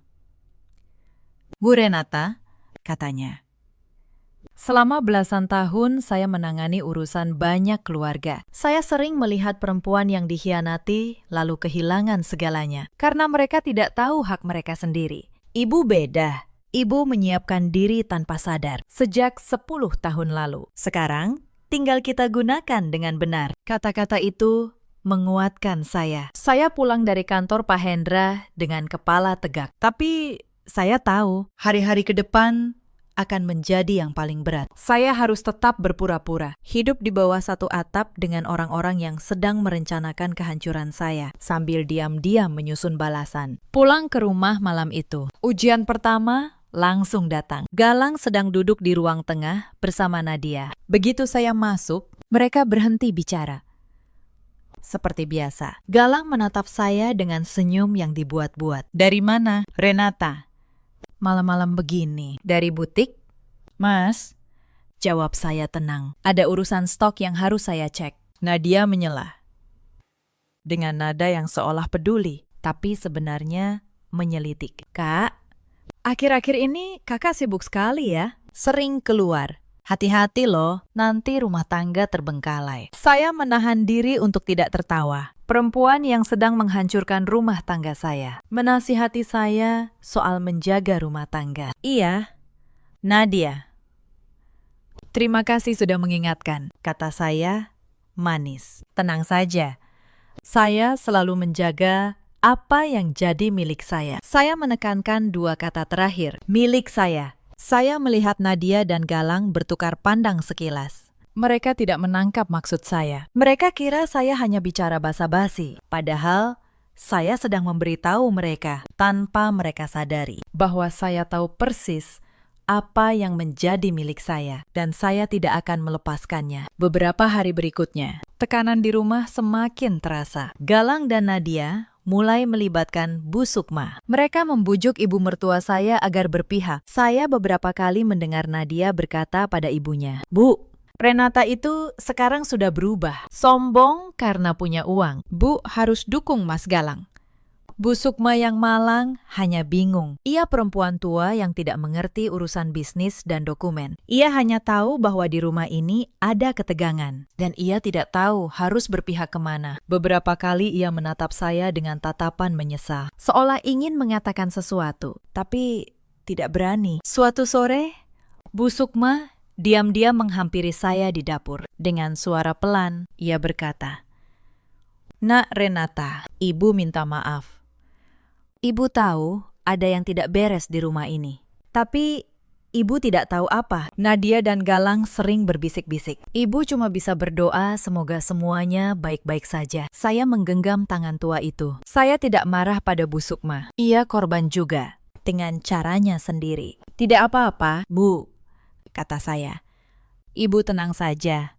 Apapun yang terjadi nanti, Ibu tidak perlu khawatir. Saya tidak akan menyusahkan Ibu. Saat itu saya sudah memutuskan. Apapun balasan yang akan saya berikan kepada Galang dan Nadia, saya tidak akan menyeret Bu Sukma ke dalamnya. Ada batas yang tidak ingin saya lewati, karena saya ingin tetap menjadi orang yang bisa saya hormati saat bercermin nanti. Malam-malam berikutnya, saya nyaris tidak tidur. Bukan karena sedih, tapi karena saya sibuk menyusun setiap detail. Saya menghubungi pihak bank untuk memahami prosedur pembekuan rekening. Saya berkonsultasi dengan Pak Hendra soal langkah hukum. Saya menyimpan setiap bukti di tempat yang aman. Saya bahkan menyiapkan rencana untuk Aira, agar anak saya tidak terguncang saat badai datang. Di siang hari, saya tetap menjadi istri dan kakak ipar yang baik. Saya memasak, saya tersenyum.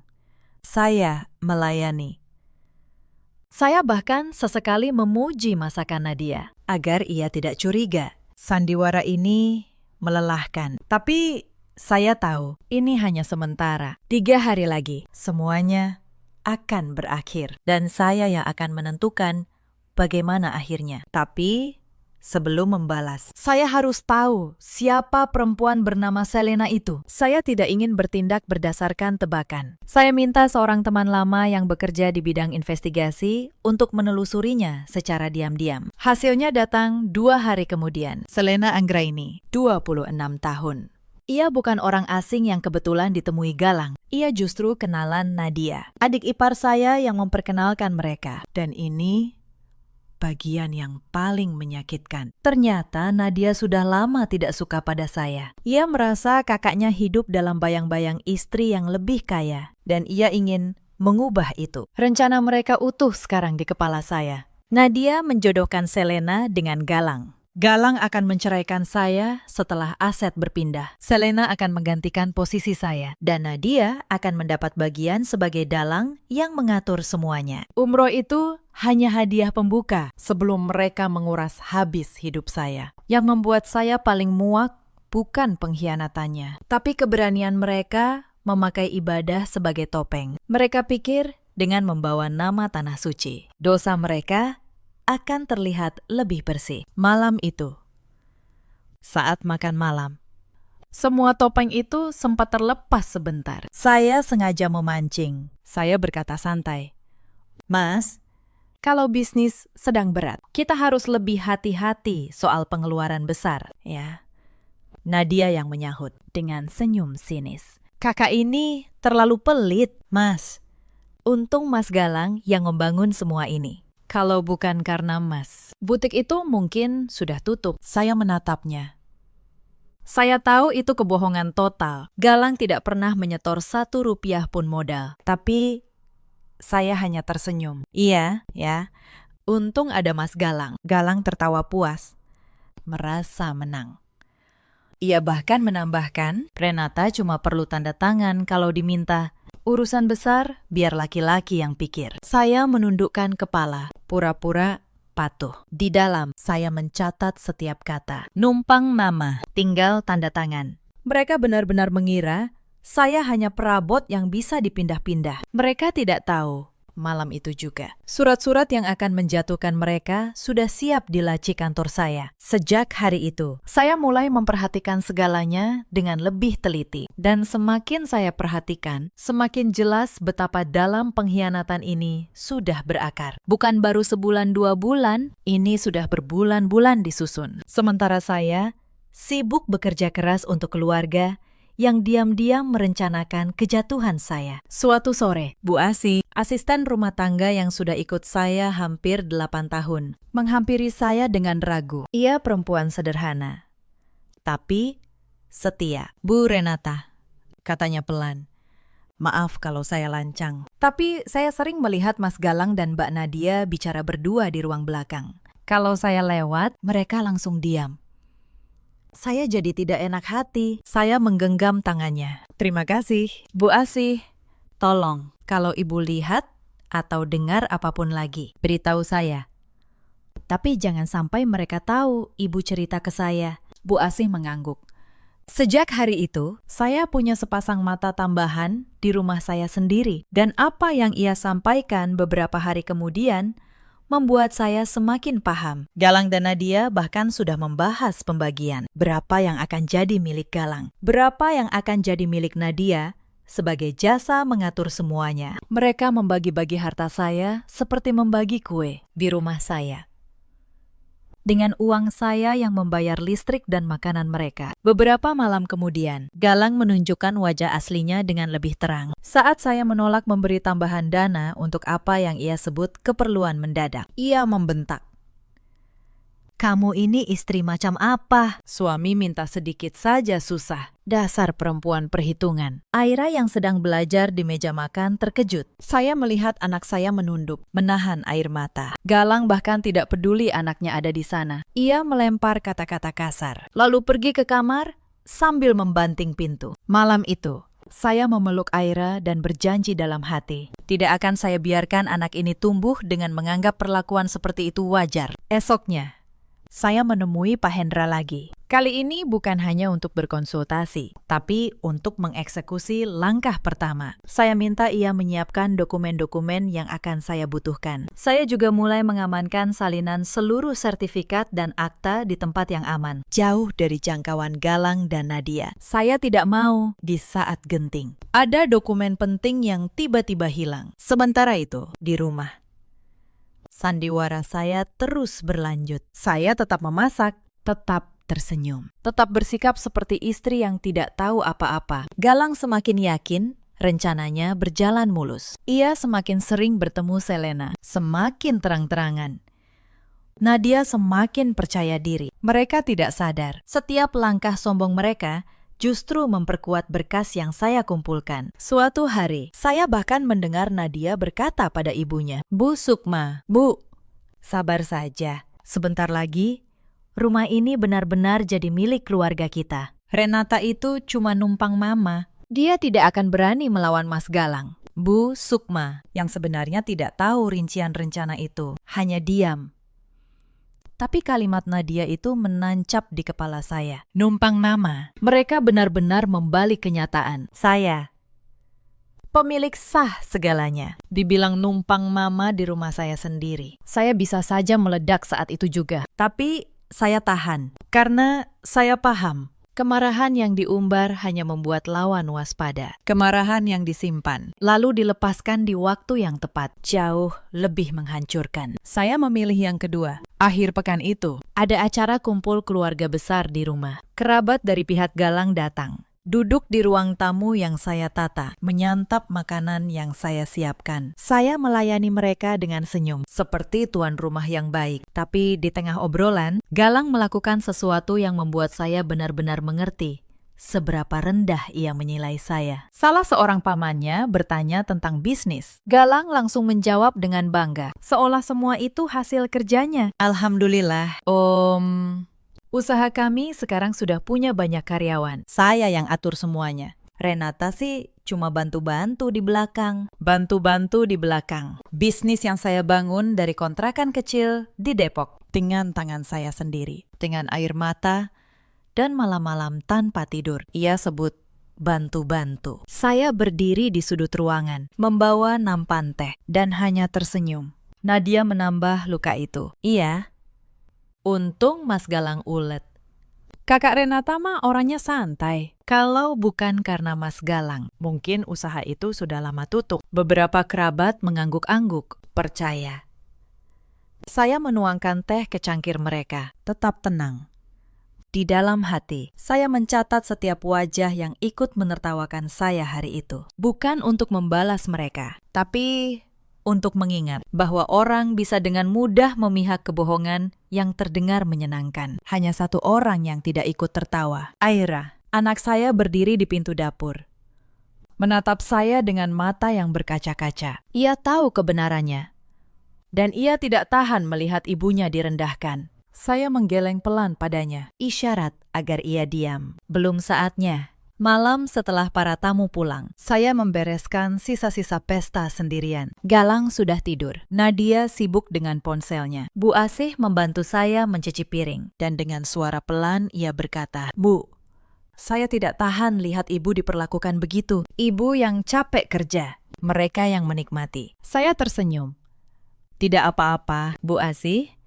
Biarkan mereka merasa menang sekarang. Nanti semua akan menemukan tempatnya masing-masing." Beberapa hari kemudian, saya kembali memeriksa rekening. Kali ini lebih teliti. Dan saya menemukan sesuatu yang baru. Selain transfer 45 juta untuk umroh, ada beberapa transaksi mencurigakan lain dalam 3 bulan terakhir. Pembelian perhiasan di sebuah toko emas. Pembayaran sewa sebuah apartemen kecil di kawasan Tangerang. Transfer rutin ke rekening atas nama Selena Anggraini. Saya menelusuri lebih jauh. Apartemen itu rupanya adalah tempat Galang dan Selena bertemu selama ini. Dibayar dengan uang yang ia ambil dari rekening bersama setiap bulan. Sementara saya mengira ia menabung untuk masa depan keluarga. Ia justru membangun sarang untuk perselingkuhannya. Angka yang saya hitung membuat saya hampir tidak percaya. Total uang yang ia keluarkan untuk Selena dalam beberapa bulan terakhir sudah lebih dari 100 juta rupiah. 100 juta dari keringat saya. Untuk perempuan yang ia rencanakan akan menggantikan saya. Saya menutup laptop dengan tenang. Anehnya, saya tidak lagi marah.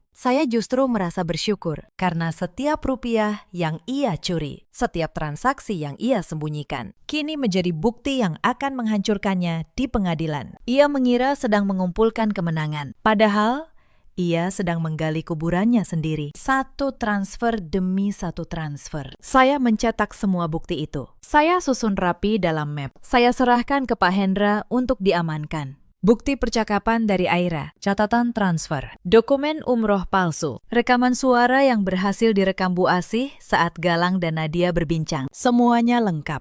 Saya tinggal menunggu waktu yang tepat. Esok harinya, sebuah panggilan masuk ke ponsel saya. Dari nomor yang tidak saya kenal, saya angkat. Ternyata dari Biro Perjalanan Umroh Al Mabrur, petugasnya. Dengan ramah mengonfirmasi detail keberangkatan atas nama Galang Pratama dan istri. Apakah benar dengan Ibu Alia Permata? Tanyanya. Salah menyebut nama yang ada di dokumen. Saya tersenyum getir. Bahkan nama yang mereka palsukan pun mereka tulis sembarangan. Bukan, jawab saya tenang. Saya istri sahnya, Renata Maheswari. Dan saya rasa perjalanan itu tidak akan terjadi seperti yang mereka rencanakan. Petugas itu bingung, lalu meminta maaf. Mengira ada kesalahan administrasi. Saya menutup telepon. Saya tahu sekarang, semua sudah berada tepat di tempatnya. Tinggal satu langkah terakhir. 2 hari sebelum keberangkatan, Nadia mendatangi saya dengan map biru di tangan. Wajahnya manis. Terlalu manis. Kak, ini surat perpanjangan izin usaha. Notarisnya sudah cap. Tanda tangan di sini saja, biar tidak telat. Saya menerima map itu. Saya membukanya pelan, berpura-pura membaca sekilas. Saya tahu persis isinya. Itu surat pengalihan sebagian aset usaha ke nama Galang. Dibungkus istilah administrasi. Tanda tangan saya akan menjadi awal kehancuran saya. Kalau saja saya bodoh. Saya mengambil pulpen. Nadia menahan senyum kemenangan. Lalu, saya berhenti menatapnya. Nadia, surat sepenting ini sebaiknya saya baca dulu dengan notaris saya sendiri ya. Kamu tahu sendiri, saya orangnya teliti. Besok lusa, saya tanda tangani. Senyum Nadia membeku. Tapi, Kak, ini mendesak. Justru karena mendesak, harus benar. Kata saya tenang. Menutup map itu. Tidak baik buru-buru soal surat resmi. Saya menyerahkan map itu kembali. Nadia menerimanya dengan tangan yang sedikit gemetar. Untuk pertama kalinya, saya melihat keraguan di matanya. Tapi ia tidak tahu bahwa keraguan itu sudah terlambat. Karena rencananya sendiri akan menjadi jebakan yang menelannya bulat-bulat. Malam terakhir sebelum keberangkatan, Galang berpamitan dengan tenang, seolah ia benar-benar akan berangkat dinas. Ia memeluk saya pura-pura. Doakan perjalananku lancar, ya. Renata, saya membalas pelukannya. Pasti, Mas.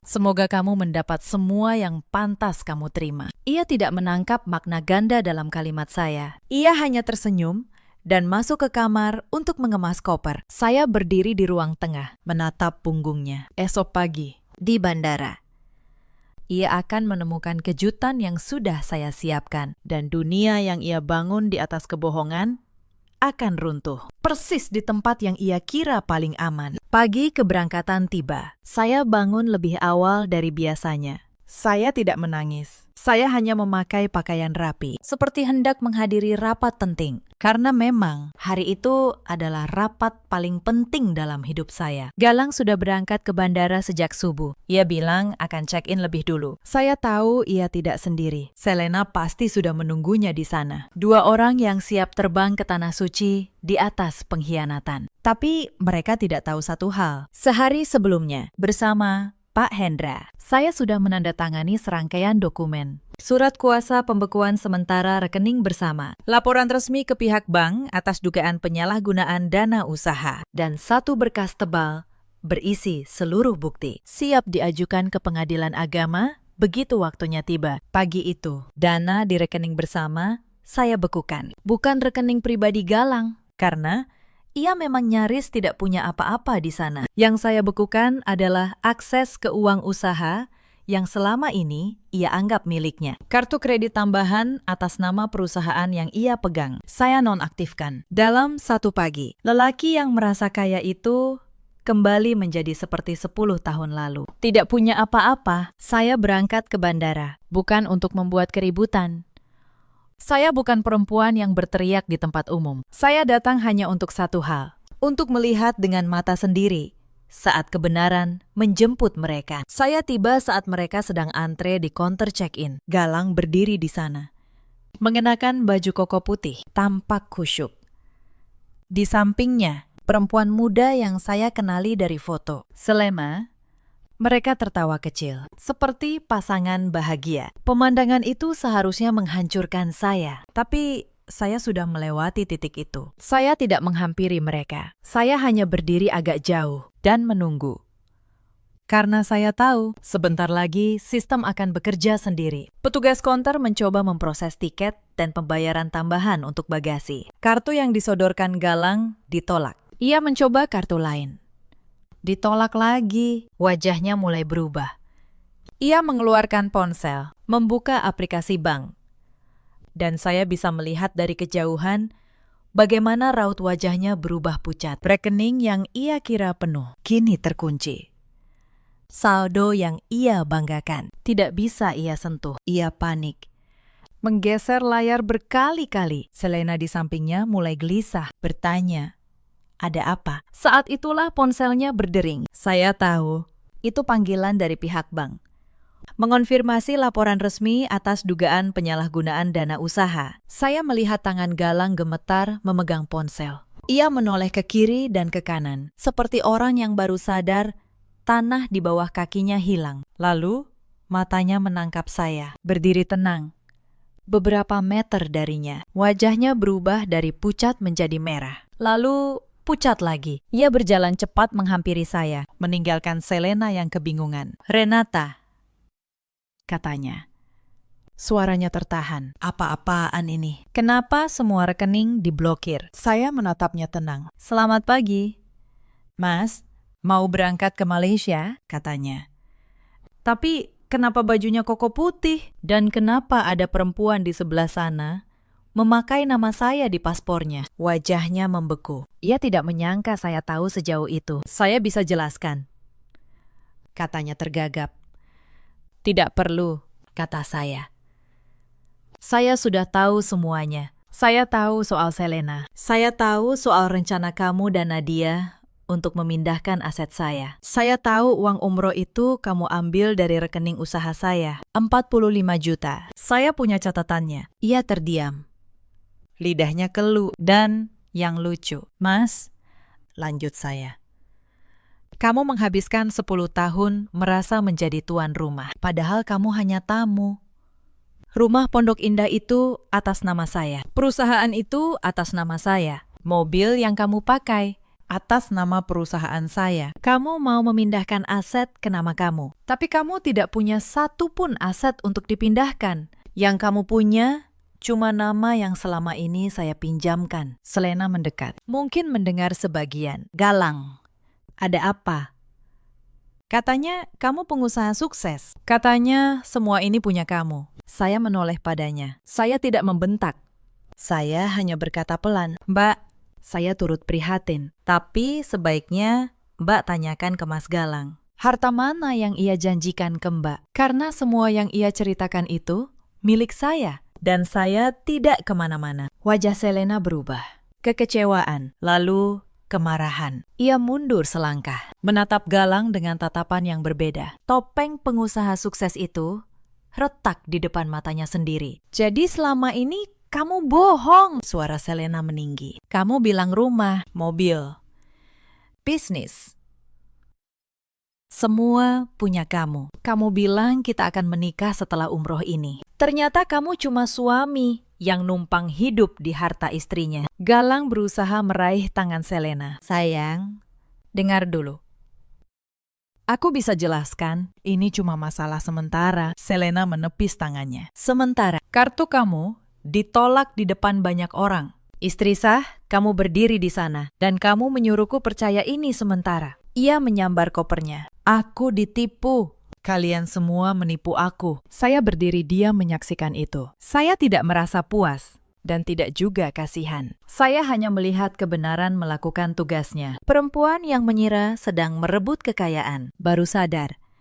Ia hanya merebut seorang lelaki yang tidak punya apa-apa. Cinta yang dibangun di atas keinginan memiliki harta orang. Runtuh begitu hartanya ternyata tidak ada. Di tengah keributan kecil itu, ponsel Galang berdering lagi. Kali ini dari Nadia. Saya tahu, karena pada saat yang sama, di rumah, Pak Hendra dan seorang petugas sedang menyampaikan pemberitahuan resmi. Surat pengalihan aset yang Nadia susun dengan notaris palsunya telah saya laporkan sebagai upaya penipuan dokumen. Notaris itu kini menghadapi masalahnya sendiri. Dan Nadia, sang dalang.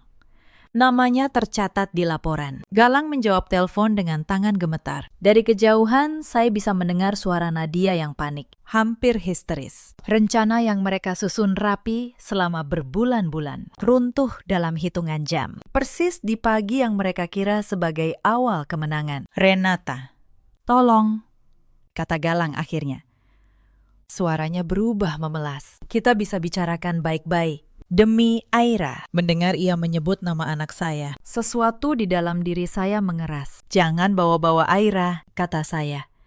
Untuk pertama kalinya dengan nada dingin. Anak itu yang menemukan kebenaran ini. Anak 12 tahun lebih tahu malu daripada kamu. Kamu mau bicara demi Aira. Aira yang menangis melihat ayahnya merencanakan ini. Galang terdiam total. Bibirnya bergerak, tapi tidak ada kata yang keluar. 10 tahun ia hidup dengan keyakinan bahwa ia mengendalikan segalanya. Dalam beberapa menit, keyakinan itu hancur berkeping-keping di lantai bandara. Selama 10 tahun, saya melanjutkan. Saya bangun semuanya sambil percaya bahwa kamu ada di pihak saya. Saya kasih kamu jabatan, mobil, nama baik. Saya biarkan kamu merasa hebat di depan keluargamu. Dan kamu balas dengan merencanakan untuk mengambil semuanya, lalu menggantikan saya dengan perempuan lain di Tanah Suci. Pakai uang saya. Galang menunduk. Aku hilaf. Renata, hilaf itu sekali, kata saya. Yang kamu lakukan ini direncanakan berbulan-bulan. Itu bukan hilaf, itu pilihan. Saya membuka tas saya dan mengeluarkan sebuah map. Ini, kata saya, menyerahkannya.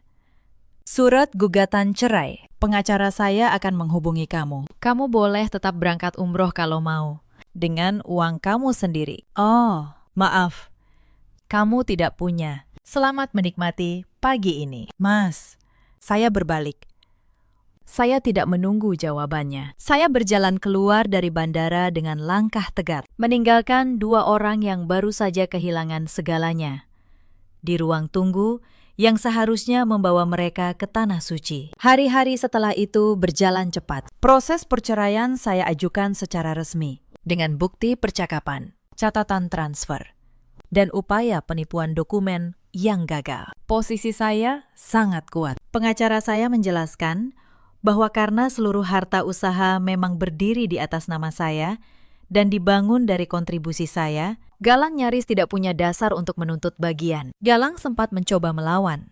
Ia menyewa pengacara, mengajukan klaim atas harta bersama. Tapi di persidangan, semua catatan berbicara. Modal awal dari tabungan saya, akta perusahaan atas nama saya, sertifikat rumah atas nama saya. Hakim memutuskan bahwa kontribusi saya jauh lebih besar dan harta yang dipersengketakan tetap menjadi milik saya. Galang pulang dengan tangan kosong, persis seperti saat ia datang 10 tahun lalu. Nadia tidak lolos begitu saja. Upaya pemalsuan dokumen yang ia rancang berujung pada masalah hukum. Notaris yang ia gunakan kehilangan izin praktiknya. Nadia sendiri harus berhadapan dengan proses hukum. Dan nama baik yang selama ini ia jaga di depan keluarga hancur.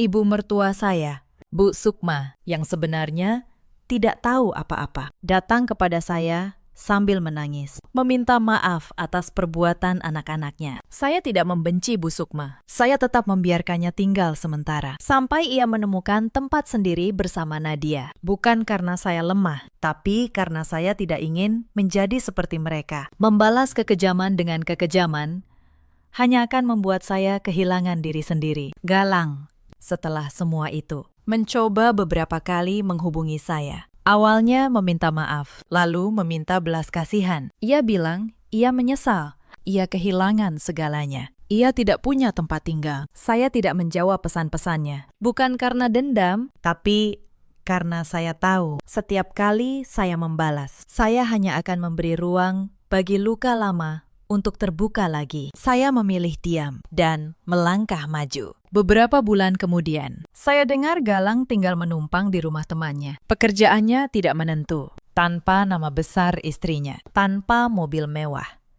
tanpa rumah di Pondok Indah. Ia kembali menjadi lelaki biasa yang dulu saya nikahi. Bedanya, kali ini tidak ada perempuan yang mau membangun apapun bersamanya, karena kabar tentang apa yang ia lakukan sudah menyebar di lingkungan kami. Salena menghilang dari kehidupan Galang secepat ia datang. Begitu tahu tidak ada harta yang menanti, ia pergi.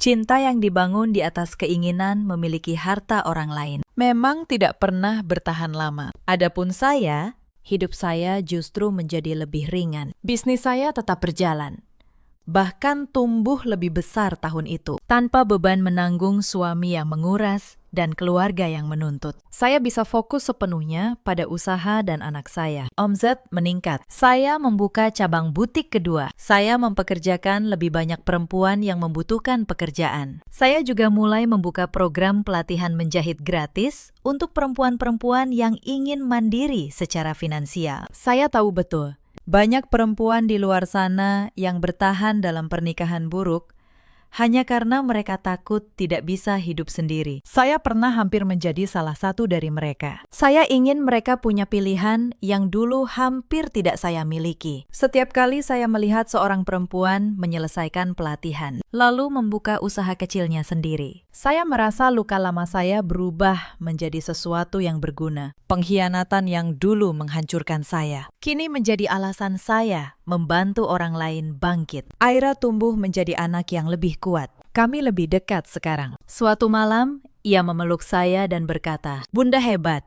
Aira mau jadi seperti Bunda." Saya mencium keningnya, dan untuk pertama kalinya sejak lama, saya menangis. Tapi itu air mata yang berbeda, air mata lega. Cerita ini mengajarkan satu hal sederhana. Jangan pernah mengkhianati orang yang mempercayaimu sepenuh hati. Dan jangan pernah meremehkan perempuan yang kamu sakiti. Karena bisa jadi, ia adalah orang terkuat yang pernah kamu temui. Di luar sana, ada banyak perempuan seperti saya dulu. Perempuan yang memberikan segalanya, lalu dianggap hanya pelengkap. Yang dikira tidak akan tahu, tidak akan berani, tidak akan mampu berdiri sendiri. Kepada kalian, saya ingin berkata, kemandirian itu bukan hanya soal uang. Itu soal kebebasan untuk memilih jalan hidup kalian sendiri. Ada juga banyak lelaki seperti Galang yang lupa bahwa rasa hormat tidak bisa dipinjam, dan kepercayaan yang sudah dihancurkan tidak akan pernah bisa dibangun kembali secara utuh. Dalam hidup kita selalu punya pilihan untuk bertahan dalam kepalsuan atau berdiri tegak dalam kebenaran, sekalipun itu menyakitkan. Saya memilih yang kedua, dan saya tidak pernah menyesalinya. Terima kasih sudah menemani kisah ini sampai akhir. Jika cerita ini menyentuh hati Anda, ceritakan pengalaman kalian di kolom komentar. Sampai jumpa di kisah berikutnya. Jagalah diri kalian dan jagalah harga diri kalian, karena tidak ada seorang pun yang berhak mengambilnya dari kalian.